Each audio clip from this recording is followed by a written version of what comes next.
The message arrived on a Tuesday morning. It came not as a radio signal or digital transmission, but as a perfectly formed hologram that appeared simultaneously in every major government building across Earth. The aliens had bypassed all of humanity's communication systems as if they were children's toys. Admiral John Carter was having breakfast when the call came.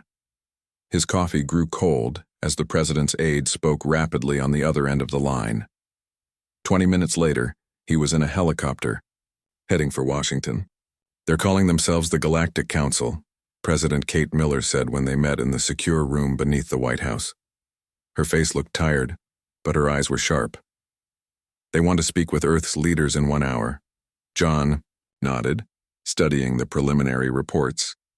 "Do we know anything about them?" "Only what our telescopes can tell us," said a woman sitting at the far end of the table. This was Lisa Wright, the head of intelligence operations. "Their ship appeared at the edge of our solar system 3 days ago. It's massive, about the size of Manhattan Island." At exactly noon, the air in the center of the room shimmered. A tall figure materialized before them. It had blue-gray skin that seemed to ripple like water. Its 4 arms were folded in what might have been a gesture of peace or superiority. It was impossible to tell. "I am High Executor Zixcrawl," the alien said in perfect English. "I speak for the Galactic Council, the unified body of 327 advanced species." President Miller stood. She was a full foot shorter than the alien but showed no sign of intimidation. "I am President Kate Miller. I speak for Earth." The alien made a sound that might have been a laugh. "Your species has been observed for some time. You have reached a sufficient level of development to be acknowledged by the Council." "We appreciate the recognition," President Miller said carefully. "Recognition comes with responsibility," Zixcrawl continued. "The Council requires tribute from new species. This is the way of the galaxy." The room went silent. Admiral Carter felt his stomach tighten. "What kind of tribute?" the president asked. 30% of your planet's resources, minerals, water, biological materials, and 10,000 human specimens for evaluation purposes." Several aides gasped.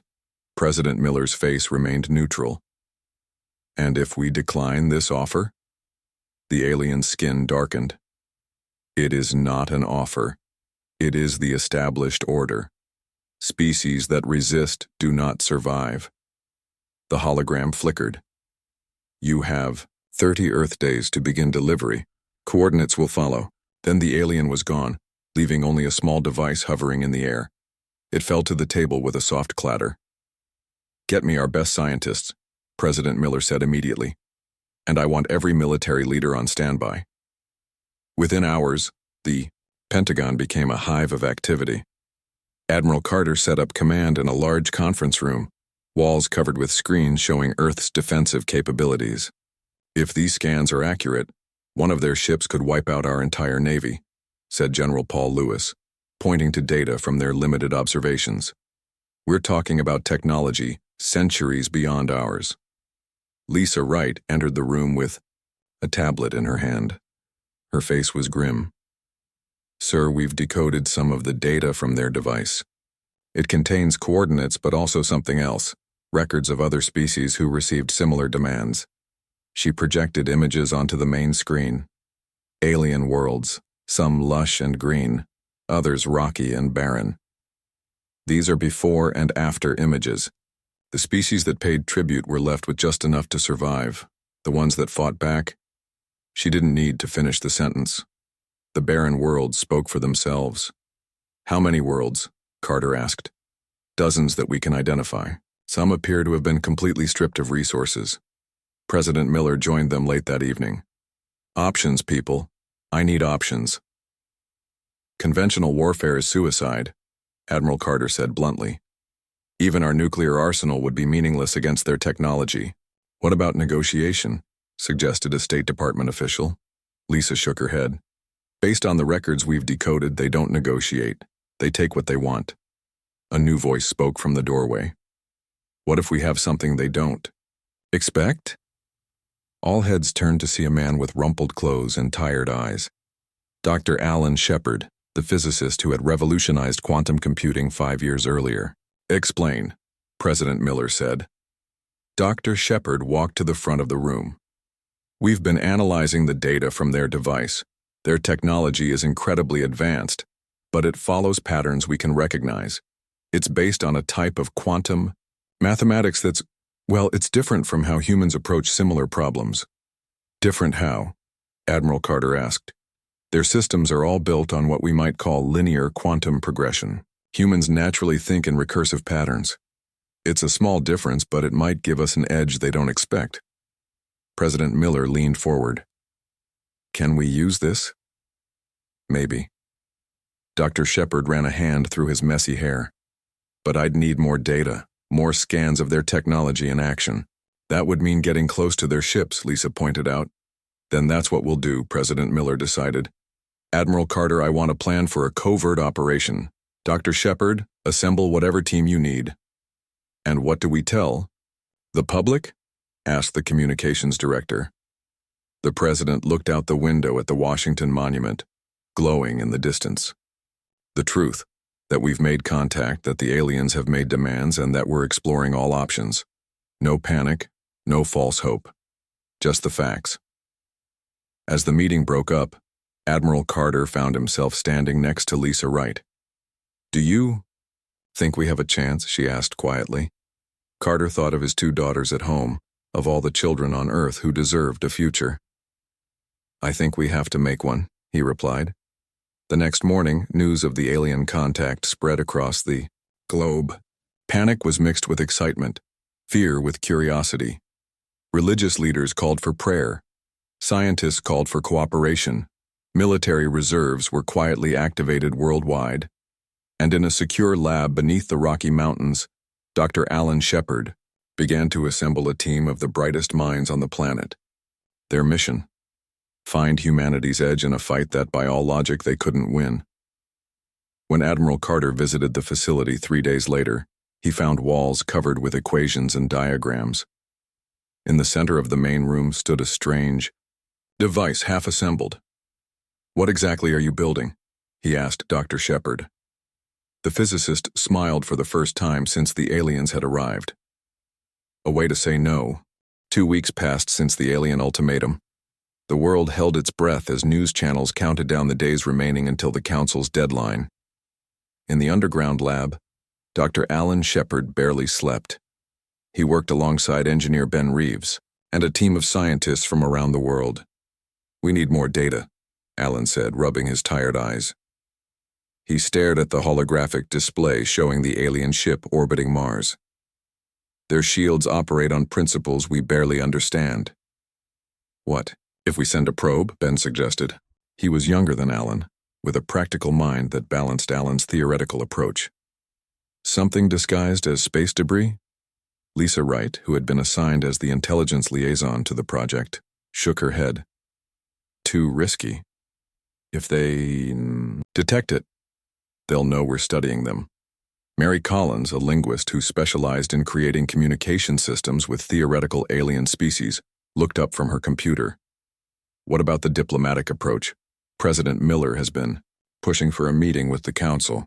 If we could get someone on their ship. Lisa's eyes lit up. That might work. We could hide scanning equipment in standard diplomatic gear. Alan nodded slowly. We'd need to know exactly what to scan for. The quantum variants, Ben said. That's our best bet. You said their technology processes quantum calculations differently than humans do. Alan pulled up his notes on a screen. Their systems appear to handle quantum superposition in a linear fashion. The human brain naturally processes it recursively. It's why we can recognize patterns that their computers might miss. Mary leaned forward. So their technology is more advanced but less flexible? Exactly, Alan said. Their computers are incredibly powerful but follow strict paths. Human minds jump and make connections in ways their systems don't expect. Can we use that? Lisa asked. Alan and Ben exchanged looks. Maybe, Ben said. If we could create a device that amplifies human thought patterns and projects them as quantum interference, it could disrupt their systems, Alan finished. The next day, Admiral Carter arrived to check on their progress. Alan and Ben showed him their prototype, a small silver device connected to a headset. It's based on our quantum computing research, Alan explained. But instead of making a computer more efficient, it projects human brainwave patterns as quantum noise. Does it work? Carter asked. In theory, Ben said. We need to test it against actual alien technology. Admiral Carter nodded. President, Miller has secured a meeting with the council representative. We'll get you your data. In Washington, President Miller prepared for the most important diplomatic meeting in human history. She sat with her advisors reviewing their strategy. We need to appear cooperative while buying time, she said. 2 more weeks minimum. The council rarely grants extensions, said the Secretary of State. They see it as weakness. Then we'll have to convince them otherwise. The meeting took place on the Armstrong space station in Earth orbit. High Executor Zix Kral arrived with 2 other alien beings. President Miller brought a small delegation that included Lisa Wright, whose equipment was hidden in what appeared to be standard recording devices. Your time grows short, Zix Kral said without greeting. Are you prepared to deliver the tribute? We're prepared to discuss terms, President Miller replied calmly. 30% of our resources would cause immense suffering for our people. Surely there's room for adjustment. The alien's skin rippled with what might have been amusement. Your concern is noted but irrelevant. The terms are standard for species at your development level. And the 10,000 humans? Miller asked. What exactly are they needed for? Evaluation, study. Your species has certain properties of interest. While they talked, Lisa's equipment silently scanned the alien's technology. Each word, each gesture provided more data for Alan and his team watching from Earth. We request additional time to prepare, President Miller said. 2 more weeks to organize the first shipment. Zix Kral was silent for a long moment. Your species tends toward resistance. Other primitive worlds have attempted to delay or deceive the Council. We're simply being practical, Miller countered. Rushing would risk errors that might displease the Council. After what seemed like an eternity, the alien nodded. 2 weeks, no more. We will send ships to begin collection at that time. When the delegation returned to Earth, Lisa rushed the data to the lab. Alan, Ben, and Mary worked through the night analyzing it. It's incredible, Alan said, examining the results. Their neural structure processes quantum information completely differently than ours. Look at these patterns. Mary pointed to a display showing the aliens' brainwaves compared to human ones. When they deal with quantum superposition, they force it into linear paths. Humans naturally embrace the uncertainty.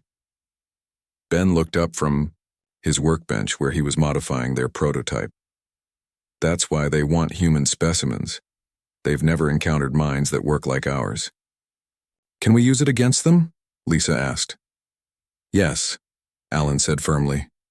Ben and I have been developing what we're calling a quantum interference generator. It projects human thought patterns into the quantum field, creating noise that their systems can't filter. Will it stop their ships? Admiral Carter asked, having joined them. Not entirely, Ben admitted. But it should disrupt their communications, weapons, maybe even their shields. The more humans connected to the system, the stronger the effect. How many humans? Carter asked. Alan took a deep breath. Ideally, millions. We need to broadcast the quantum pattern globally, with volunteers connected to amplifier nodes. The room fell silent. What they were proposing had never been attempted. A global human network creating quantum interference through combined thought patterns. Can you build it in time? Carter finally asked. Ben nodded. The technology is based on existing systems. We need to modify global communication networks, create the interface nodes, and hope it works, Alan finished. Carter stood up straight. Start building, I'll inform the president.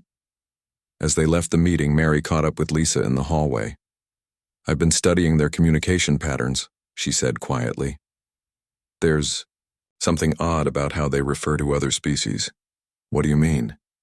They use terms that imply ownership, not alliance. I don't think the Council is what they claim to be. Lisa frowned. You think they're lying about representing other species? Or they're not representing them equally, Mary suggested. I need to review more of their communications to be sure. As the second deadline approached, humanity prepared in two ways. Publicly, countries began gathering resources as if preparing for tribute. Privately, Alan and Ben's technology, now called Project Starfall, was distributed worldwide. In homes and schools and offices across the globe, people learned about the quantum headsets that might be their only defense. Television stations broadcast tutorials. Social media filled with volunteers signing up. 7 days before the new deadline, Admiral Carter stood in the White House Situation Room with President Miller. "Are we ready?" she asked. Carter looked at the global map showing starfall nodes lighting up across every continent. "As ready as we can be," Miller nodded. "Then it's time to give the Council our real answer." The day of Earth's response arrived with a tense sunrise. Project Starfall had been deployed globally, with hundreds of millions of volunteers ready to connect to the system. Small silver devices sat in homes and offices worldwide, each linked to the planetary network that Alan and Ben had created. "Final checks complete," Ben said, his voice tired but firm. He hadn't slept in 2 days, working to perfect the system's global synchronization. "All nodes are online and ready." Admiral Carter nodded from his position at the command center established in the Armstrong space station. From here, orbiting 400 kilometers above Earth, he would coordinate humanity's defense. Screens surrounded him showing military readiness across the planet. Every weapon humanity possessed was prepared, though all knew they would be nearly useless against the Council's technology. "Our real weapon is here," Alan said, pointing to a screen showing a map of Earth dotted with millions of bright points of light, each representing a human connected to Project Starfall. Lisa Wright entered the command center after finishing her final briefing with President Miller.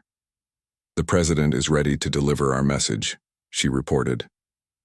On the main screen, they could see the Council's massive ship approaching Earth orbit. It was joined by 12 smaller vessels that had arrived, through what appeared to be tiers in space itself. "Their fleet is larger than expected," Carter said grimly. "More ships means more systems to disrupt," Alan replied, trying to sound confident. At the White House, President Miller sat alone at her desk facing a camera. Her message would be broadcast to the Council and simultaneously to every corner of Earth. Her face showed no fear, though she knew the fate of humanity rested on what would happen in the next few hours. "People of Earth," she began, "today we give our answer to the Galactic Council." Her words were transmitted to the Council's ship where High Executor Zixkral watched with what passed for satisfaction among his kind. The human response was proceeding, as expected. Hundreds of primitive species before had followed this same pattern. Initial resistance, then acceptance of their place. "High Executor Zixkral," President Miller continued, "on behalf of humanity, I have a simple response to your demand for tribute." She paused, then spoke clearly and firmly. "Humanity respectfully declines." Aboard the Council flagship, Zixkral's skin darkened with rage. The translator must have malfunctioned. No species would be foolish enough to refuse. "Clarify your response," he demanded, his voice booming through the transmission. Miller's expression remained calm. "We will not provide resources or human specimens to the Council. Earth is our home. We will defend it." In that moment, Zixkral gave the order that had destroyed dozens of civilizations before. "Commence orbital bombardment. Target their major cities and military installations." In the Armstrong Command Center, alarm signals flashed as the alien fleet moved into attack positions.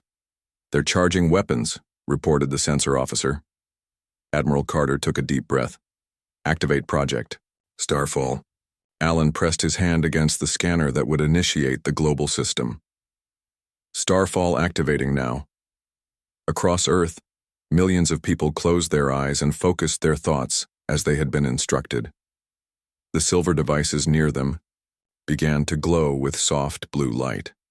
The quantum field surrounding Earth rippled with patterns that no machine could predict, the combined thought processes of millions of human minds. On the Council ships, the first effects were subtle. Navigation systems showed minor errors. Communication became slightly distorted. Then, as more humans joined the network, the disruptions grew stronger. "What is happening?" Zixkral demanded as his ship's main weapon systems failed to fire. "Unknown. Interference in the quantum field," replied his chief scientist. "Our targeting systems cannot lock." In the Armstrong station, Lisa watched the sensor readings with growing hope. "It's working. Their weapons are going offline." Alan nodded, his eyes fixed on the starfall activity metrics. "More people are joining. Every second, the field is strengthening." One of the smaller council ships managed to fire a single shot. The energy beam that should have destroyed a city struck Earth's atmosphere and scattered, its quantum cohesion disrupted by the human thought patterns flooding the space around Earth. "Impossible," Zixkral hissed.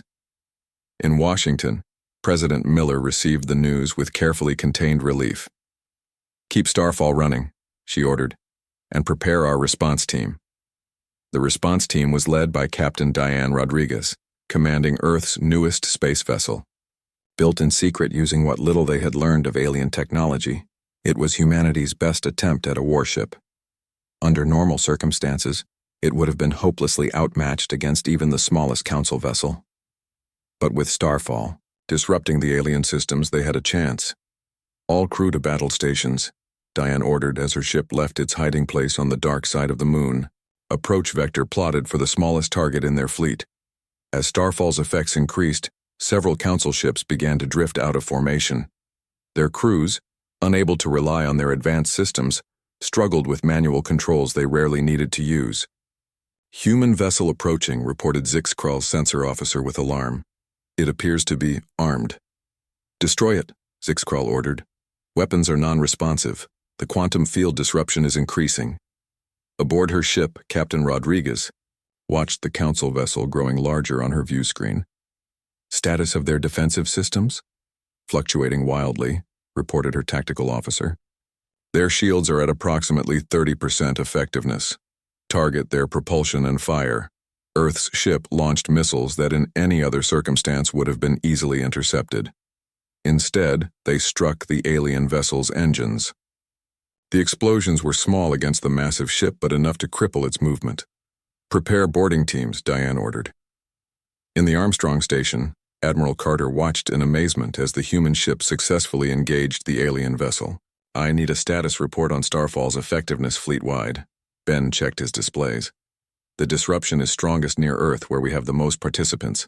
The outer ships are less affected." "They're regrouping," Lisa warned, pointing to the tactical display. The council fleet was adjusting formation, the larger ships moving to protect the smaller ones. "They're adapting faster than we expected," Alan said with concern. "Then we need to push harder," Carter replied. He opened a global channel. "This is Admiral Carter to all Starfall participants. Your efforts are working, but we need more. Spread." The word "every person connected" strengthens our defense. Across Earth, the message was relayed through emergency broadcasts, social media, and phone calls. People who had been hesitant or skeptical joined the network. The quantum field around Earth pulsed stronger as millions more minds added their patterns to the disruption. In orbit, Captain Rodriguez's team successfully boarded the disabled council ship. Fighting was minimal. The alien crew, accustomed to overwhelming technological superiority, were unprepared for direct combat with determined humans. "Engine room secured," reported her first officer. "Control center next." Within 20 minutes, they had control of the alien vessel. For the first time in known galactic history, a council warship had been captured by a primitive species. On the council flagship, Zixkral received the news with disbelief. "Impossible. No species has ever—" He stopped, finally understanding the true threat humans posed. "Send the signal. I will speak with their leaders." In the White House, President Miller received the aliens' request for communication. "Accept," she said calmly. The hologram of Zixkral appeared before her, his skin now a pale blue that indicated extreme distress in his species. "This conflict can end," he said. "We will withdraw and discuss new terms." President Miller stood, From her desk. No. The time for your terms has passed. Now you will listen to ours. A day passed since Earth stand against the Council. The alien fleet remained in Earth orbit, unable to attack but unwilling to retreat. Project Starfall continued running, powered by the minds of nearly 1 billion humans worldwide. The quantum disruption field now extended well beyond Earth's atmosphere, keeping the Council ships in a state of technological confusion. On the Armstrong station, Admiral Carter met with his team to assess their position. The captured Council ship had been moved to lunar orbit, where Captain Rodriguez and her crew worked with scientists to understand its systems. "What have we learned?" Carter asked. Lisa Wright pulled up images on the main screen. The ship's records confirm what Mary suspected. The Council isn't a democratic body of equals. It's controlled by 5 ancient species who use the others as servants and resource providers. Mary Collins nodded. Their language reveals it clearly. What they call integration fees are actually tribute demands. What they call specimens are slaves. And the primitive species? Carter asked. Over 60 have been subjugated in the last 1,000 years, Lisa replied. Some were driven to extinction when they resisted. Alan looked up from his data pad. The most interesting discovery is why they wanted human specimens. Our brains process quantum information in a way they've never encountered. They can't replicate it with their technology. Which is why Starfall works, Ben added. Their systems can't adapt to the randomness of human thought patterns. Carter nodded slowly. So what's our next move? We should contact other subjugated species, Mary suggested. If we can share Starfall technology with them. An alarm interrupted her. The main screen switched to show the Council flagship moving into a new position. They're deploying something, said the sensor officer. Multiple small objects leaving their ship. Analysis? Carter demanded. They appear to be communication devices, the officer replied with surprise. They're entering our atmosphere but not on attack trajectories. President Miller, watching from the White House Situation Room, made a quick decision. Let them through, but maintain Starfall at full strength. The devices, small silvery spheres, descended to major cities around the world. In each location, they projected a hologram of High Executor Zixkral. His message was the same everywhere. People of Earth, your resistance is unexpected. The Council acknowledges your unique abilities. We offer new terms. Join the Council as equals. Share your quantum processing methods and we will share our advanced technology. In Washington, Miller listened with narrow eyes. He's lying, she said to her advisors. They have no intention of treating us as equals. Mary Collins, who had been studying the aliens' speech patterns, agreed. The phrasing suggests deception. They want to isolate our quantum ability, then eliminate the threat we pose. Miller turned to Alan. Can they find a way to counter Starfall? Eventually, probably yes, he admitted. But not if we keep evolving it. The human mind adapts faster than their systems can. Then we need to strengthen our position before we respond, Miller decided. On the captured Council ship, now named Defiance by its human crew, Captain Rodriguez made a breakthrough. Working with engineers, she had managed to activate the vessel's communication system. We can access their network, she reported to Admiral Carter. Their security is down due to Starfall's disruption. Carter immediately understood the opportunity. Can you broadcast to other species in the Council? Yes, sir. Their communication system reaches the entire Council territory. Get me everything we have on their subjugated worlds, and prepare a message from Earth. Meanwhile, High Executor Zixkral grew impatient waiting for Earth's response. In his thousands of years enforcing Council will, no species had ever held out this long. The 5 elder races who truly controlled the Council were demanding results. The humans continue their quantum disruption, he reported to the elders during a secure transmission. Our systems remain compromised. This is unacceptable, replied the elder voice. If they cannot be subjugated, they must be eliminated. Prepare the quantum resonance weapon. The weapon requires precise targeting, Zixkral reminded them. With their disruption field, find a way, The elder cut him off. This resistance cannot be allowed to spread. What Zixkral didn't know was that Captain Rodriguez's team had intercepted this transmission. Within minutes, the information reached Earth. A quantum resonance weapon? Alan repeated, his face pale. That could potentially collapse our entire field and worse. Worse how? Admiral Carter asked. If targeted correctly, it could disrupt the quantum processes in human brains. Essentially, it would kill everyone connected to Starfall. The news reached President Miller as she prepared to respond to the Council's offer. Her planned diplomatic answer changed immediately. We need to act first, she told her advisors. How soon can we broadcast to the other Council species? Captain, Rodriguez says the system is ready now, came the reply. Then we don't wait. Aboard the Defiance, Rodriguez received her orders. Her communications officer, working with Mary Collins, who had joined the ship's crew, prepared the broadcast.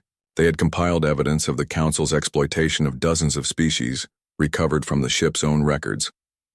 Broadcasting on all Council frequencies, the officer reported. Across thousands of worlds, communication systems suddenly displayed an unexpected message from an unknown species. The message began with a simple greeting in multiple languages, followed by evidence of the Council's true nature and its exploitation of primitive species. We are humans from Earth, the message concluded. We have found a way to resist Council control. We offer this knowledge freely to any who wish to join us in breaking their power. Included with the message was the basic science behind Project Starfall, adapted to work with the neural structures of various species. Mary had worked tirelessly to ensure the instructions would be understandable across different biological types. The response was immediate. On hundreds of Council worlds, communications lit up with questions, hope, and plans for resistance. Species that had been paying tribute for generations saw a chance for freedom.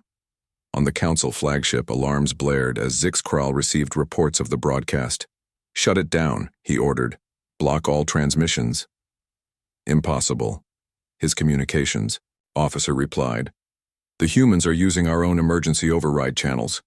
Every Council system is required to display these transmissions. Zixkral's skin turned almost black with rage. Deploy the resonance weapon now. Target their starfall.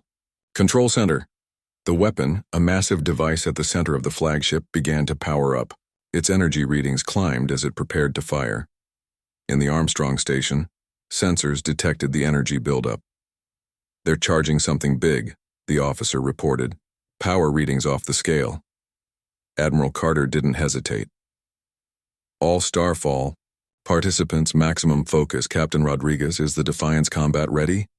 Yes, sir, came her reply. Weapons are operational. Target their weapon and fire when ready. The Defiance moved from behind the moon, its systems now operated by a human crew who had quickly learned to use the alien technology. It approached the Council flagship, protected by the starfall field that still disrupted the larger ship's targeting systems. Weapons locked, Rodriguez reported. Firing. Energy beams shot from the Defiance, striking the flagship precisely where the weapon was charging. The Council ship shuddered under the impact, but the resonance weapon continued, charging. Again, Carter ordered. The Defiance fired a second volley, then a third. On the fourth hit, something critical failed in the flagship's systems. A bright flash of energy burst from its side, followed by a wave of quantum distortion that rippled outward. The weapon is overloading, Alan reported, watching the sensor readings. They can't control it without stable quantum systems. On the flagship, Zixkral watched in horror as the resonance weapon turned against its creators. The quantum feedback loop, amplified by Earth's disruption field, cascaded through the Council ship's systems.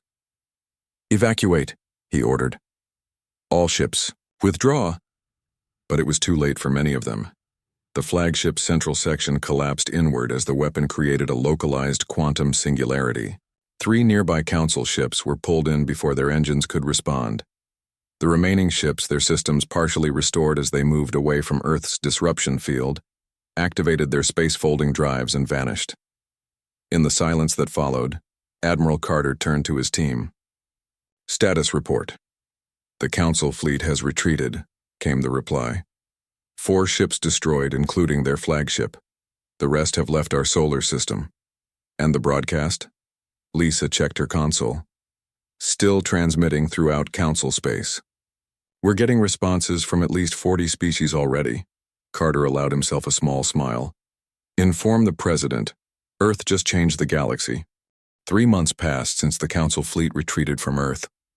The world had changed in ways no one could have imagined before first contact. Project Starfall continued running, though at reduced capacity, maintaining a protective field around Earth's solar system. Scientists worldwide studied the alien technology from the captured ship, making breakthroughs that advanced human knowledge by decades each week. The Armstrong Station had been expanded into a proper space dock, where 3 new ships built with Council technology were nearing completion. Captain Rodriguez and her crew remained on the Defiance, which had become Earth's first true starship. At the United Nations headquarters in New York, leaders from every nation gathered for a historic summit. President Miller stood at the center of the General Assembly Hall, which now featured a large circular table replacing the traditional rows of seats. Earth was no longer divided in the face of the galaxy beyond. The latest reports from our Deep Space Communications Array show 57 species have successfully implemented their own versions of Starfall, Miller announced. Council control has collapsed in 3 major sectors. Applause filled the room. Earth was no longer alone in its resistance. What about the 5 elder races?